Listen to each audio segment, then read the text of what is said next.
Before we start this video, there will be major anime and manga spoilers for Jujutsu Kaisen, so if you are not caught up with the anime or manga, please click away.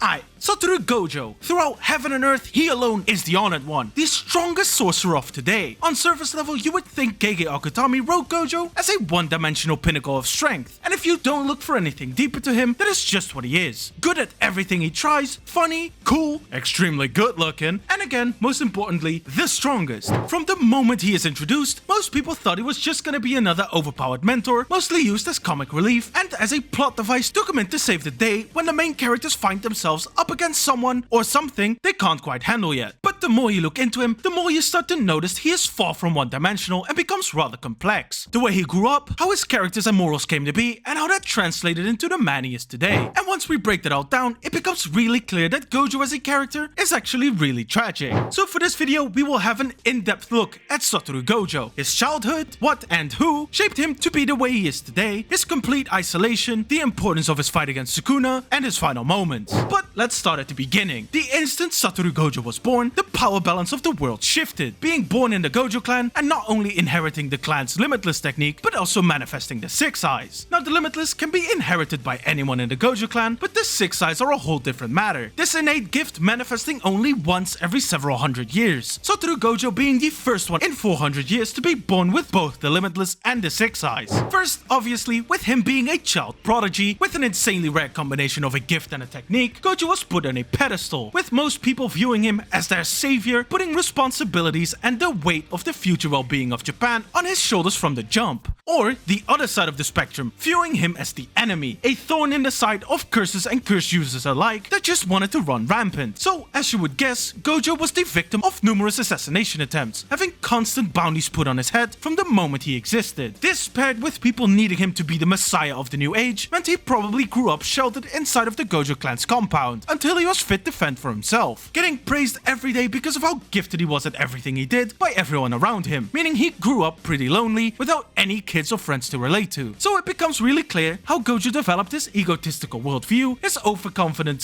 / complacent mindset, and his superiority complex going into his teen years, which is where most of his character development stems from, the moment he entered Jujutsu High and met his soon-to-be bestie, Suguru Geto. And if you have been following Jujutsu Kaisen, especially on TikTok for the last few months, you know that Satosugu is one of the most important parts of this story in general, as Geto didn't just see him as this unbeatable god, because at that point Geto was just as strong as he was, viewing Gojo more like an annoying arrogant brat that had to be knocked down a peg, which for Gojo was a first, making him interested in Geto as well as respect him as an equal, quickly developing a deeper bond with him since he finally found someone he can relate and open up to, as well as finally calling someone his friend that he could rely on because now they were the strongest. A lot of the time, Geto was a moral compass for Gojo, with his moral and ethical worldview to protect the weak because they were strong, and all of this gets highlighted during the hidden inventory arc, where Gojo and Geto get hired by Tengen to escort Star Plasma Vessel Riko Amanai to her for the merger. During the mission, we continuously see Gojo being overconfident and complacent, with Geto constantly giving him some stern words in response. Not only is Gojo like this in conversation, but this arrogance also translates into his fights, constantly taunting his opponents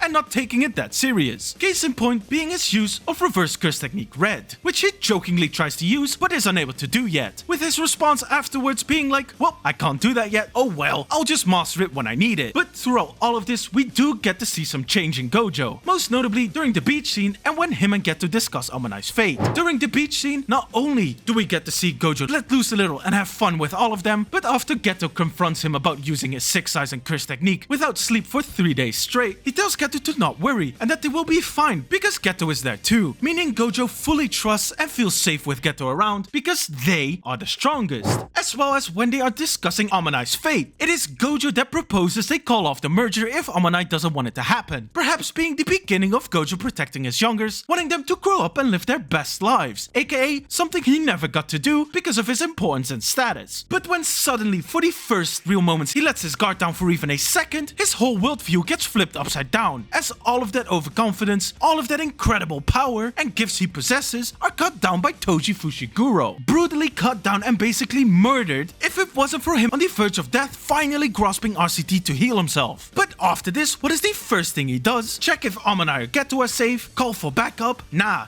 he wants his get back on Toji, being absolutely high off of a power trip, knowing he is now nigh unbeatable, even reaching some form of enlightenment, quoting Buddhas, "Throughout heaven and earth, I alone am the honored one," before brutally and easily dispatching of the threat in front of him. As brutal as it was though, Gojo still asks for Toji's last words, as he tells him about the deal he made with the Zenin clan regarding his son Megumi, and lets Gojo do with that what he pleases. Gojo was very distraught after this incident though, being all powerful but not being able to save someone close to him, even going as far as to propose killing all of the cultists present, saying he wouldn't feel any type of way about it. Luckily for Gojo though, Geto was there to again be his moral compass, steering him in the right direction. Unluckily for Geto though, this marked the start of his own tragic downfall, which in turn resulted in the beginning of Gojo's descent into true solitude and loneliness. A year later, Gojo had mastered his technique, allowing him to keep up his limitless 24/7 without his brain frying because of his RCT, and at that exact moment, Gojo became the one and only strongest, distancing himself from everyone around him, not just because he was able to do any mission by himself, but his technique now quite literally is an impenetrable wall separating himself from the outside world forever, unless he chooses to turn it off. And you can't help but think this is a dramatic response to what happened with Toji, and again having the weight of the entire balance of power on his shoulders. So this was his solution to protect himself and the entire country, being able to act at all times. Then we finally get to Geto's downfall, after he talks with Yuki and witnessing Nanako and Mimiko being blamed and put in a cage for the curses attacking the village because they could see them. It was the straw that finally broke the camel's back, and he killed 112 people in the village, along with his parents, making up his mind wanting to put all monkeys 6 feet under. After hearing what Geto had done, Gojo was in total disbelief, leading up to that confrontation, and you can see Geto's influence on Gojo, with him echoing Geto's words back to him. But Geto uses this to hit a low blow onto Gojo, saying that he could do it, so it's not impossible, and telling him the oh so famous line, "Are you Satoru Gojo because you are the strongest, or are you the strongest because you are Satoru Gojo?" His best friend, who saw past his techniques and gifts and treated him like a real person, shot him back down, making him question his own sense of self right before leaving him, putting Gojo right back where he was before he met Geto, alone. So what does Gojo do after this? He pays Kid Megumi a visit to tell him about his father and the deal with the Zenin clan. Still having extremely poor people skills though, he almost outright tells a very young child that he offed his dad. But anyway, Gojo is there with good intentions, as he asks Megumi if he wants him to stop the Zenin deal, which he does, and he takes Megumi under his wing, telling him to become strong. And that is the path that Gojo chooses. Focus on raising a strong next generation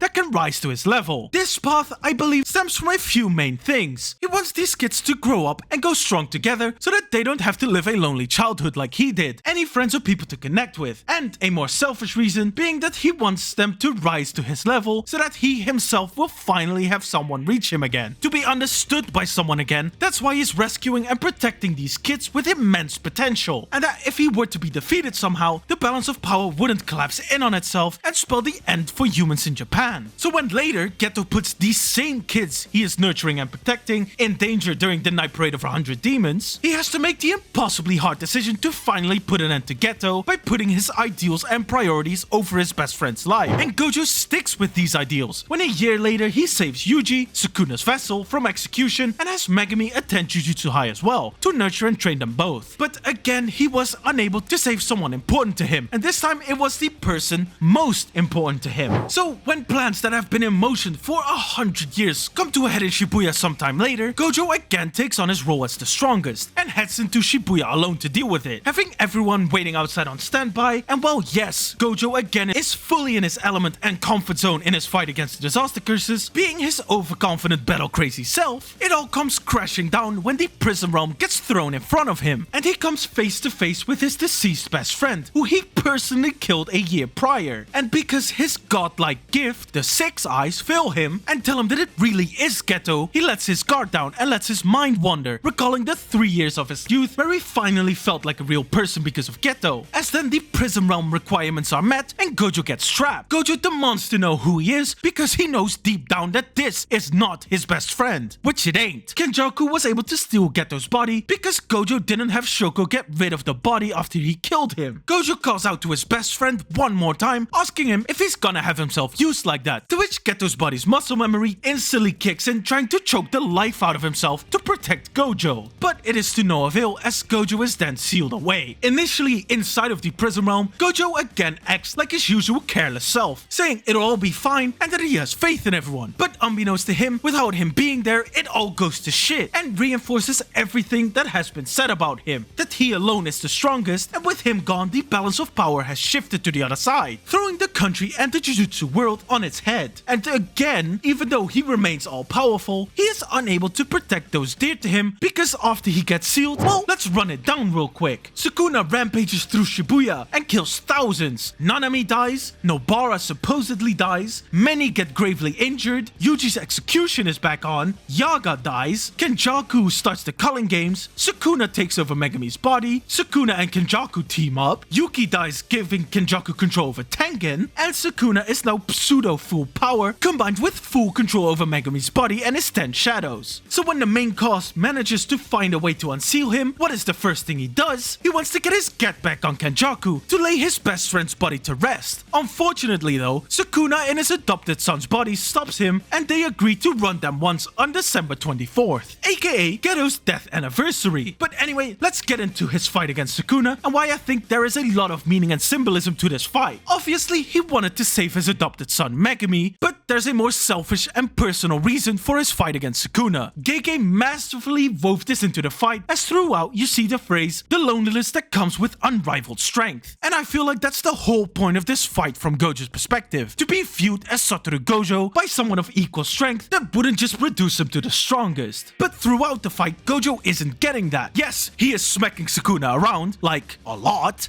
but Sukuna keeps mocking him, calling him a nameless fish, and mocking his title of the strongest, calling him an ordinary guy. Until the moment the fight ends, when Sukuna cuts through his infinity and finally acknowledges him as Satoru Gojo, saying he won't forget him for as long as he lives, and as he lays there bleeding out, Gojo smiles. And that's where the symbolism lies. Ever since Gojo put up his infinity 24/7 back in the hidden inventory arc, he has been separated from everyone and everything in the outside world, which includes Sukuna in this fight. And the instant his infinity gets completely shattered, he gets what he finally desired all this time. And this gets further apparent in his afterlife scene with Geto and the rest, where he tells Geto that he had fun and has no regrets, but he in turn now sympathizes with Sukuna because he was unable to reach him, and Gojo understands all too well how isolated Sukuna must feel. But he is glad that he got to go out with a bang, with the only disappointed being that Geto wasn't there to cheer him on as well, as Nanami and Haibara then chip in, saying that they can't approve of his selfish desires during his final moments, but that they were very befitting to him and that they do sympathize with him. As then it ends with all of them at peace and smiling with each other, with Gojo stating that he hopes this isn't just a dream, thus ending the story not as the strongest, but as Satoru Gojo, surrounded by the people he loved and cared about, finally getting what he desired all of his life. And in my opinion, this is a beautifully tragic end to the amazing character that is Satoru Gojo. Let me know down in the comments what you think. What makes Gojo such a tragic character for you? Or if you are sniffing on that good copium, what makes you believe that he is still alive? Thank you for watching, and don't forget to like the video, hit that subscribe button, and ring that notification bell to be all up to date as soon as I upload a new video. Also check out my other videos. I recently did one on Gege Akutami being an absolute menace, and one on if Eren was justified in starting the rumbling, so give those a watch as well. And with that being said, I hope you all have a wonderful day, and I'll see you on the next video. Bye bye!